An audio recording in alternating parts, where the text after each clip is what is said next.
Hey guys, welcome to Wednesday in the Word, and I hope that you're having a great week. We've had some rain, we've had some sunshine. Stuff is going to grow. If you bring all the right elements together, you get great results. Living in Iowa, farmland, you get the sunshine, you get the rain, you get the temperatures, you get all those things, and you can get great crops. And I find those same variables are true in your life, in your personal life.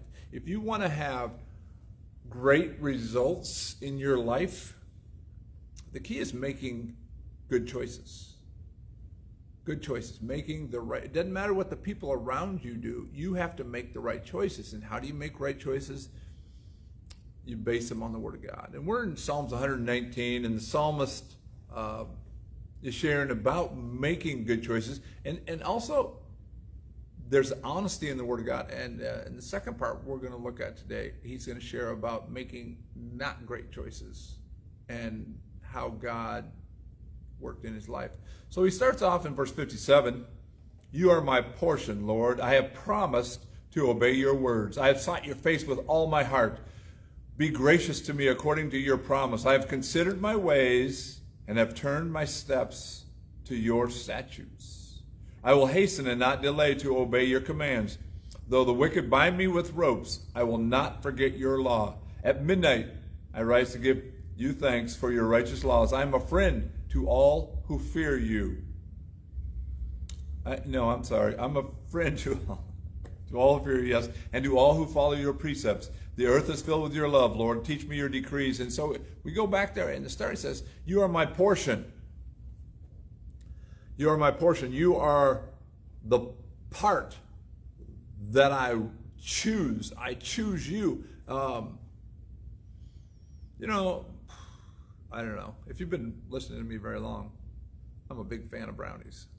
And what part of the pan, what portion of the pan do you choose? We used to have a children's pastor here, and I remember we had a pan of brownies here at church. And there's etiquette for eating brownies. And he had gone in and just like grabbed out, it looked like he just took his hand and just pulled out that whole middle chunk, the chewy, the best portion. And I had to reprimand him. I had to say, stop that. Stop taking the best portion. To choose God, that's the best portion. He says, "You are my portion, and I have promised." How good is your promise? "I have promised to obey your words. I have sought your face with all my heart." He's saying, I am going after you 100%. In fact, I have considered my ways and have turned my steps to your statutes. Turned my steps. In other words, at some point, his steps were leading him down a wrong path. And he says, I turned my steps. I turned my way. And I have begun to walk in your steps.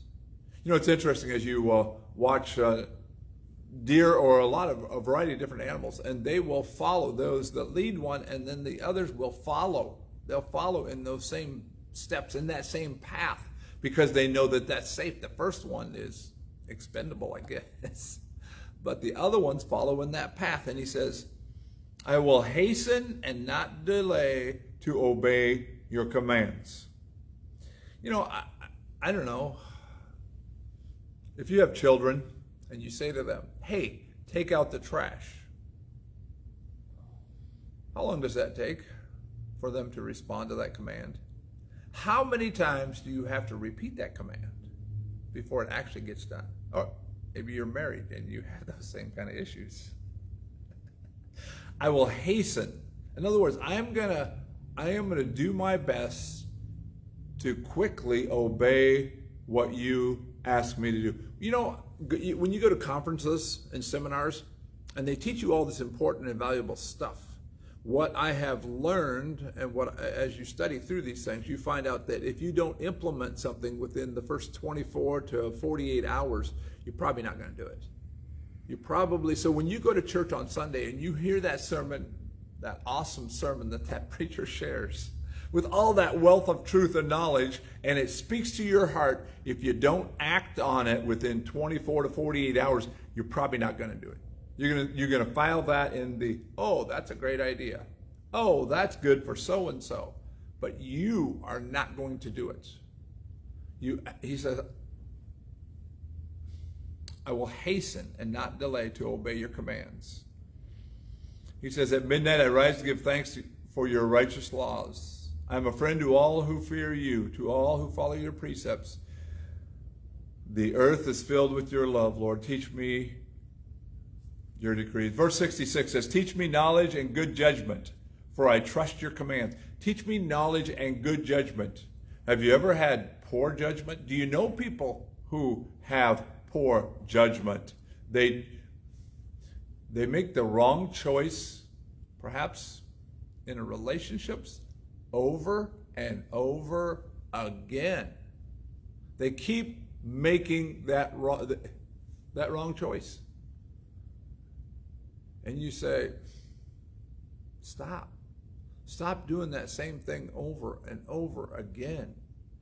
So, teach me knowledge and good judgment, for I trust your commands. And it says in verse 67, he refers to that he had gone astray, that he had turned from the right path.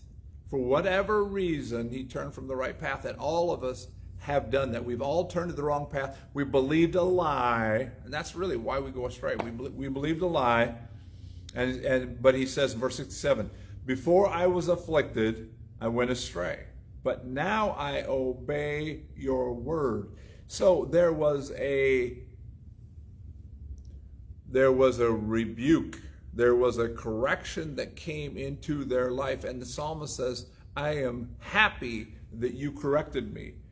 In fact, in verse 71, it says, it was good for me to be afflicted so that I might learn your decrees, that I would turn to you. The law from your mouth is more precious to me than thousands of pieces of silver or gold. It was good for me to be afflicted. Are you in a place in your life where you feel like you're afflicted, where you are... things are not going well?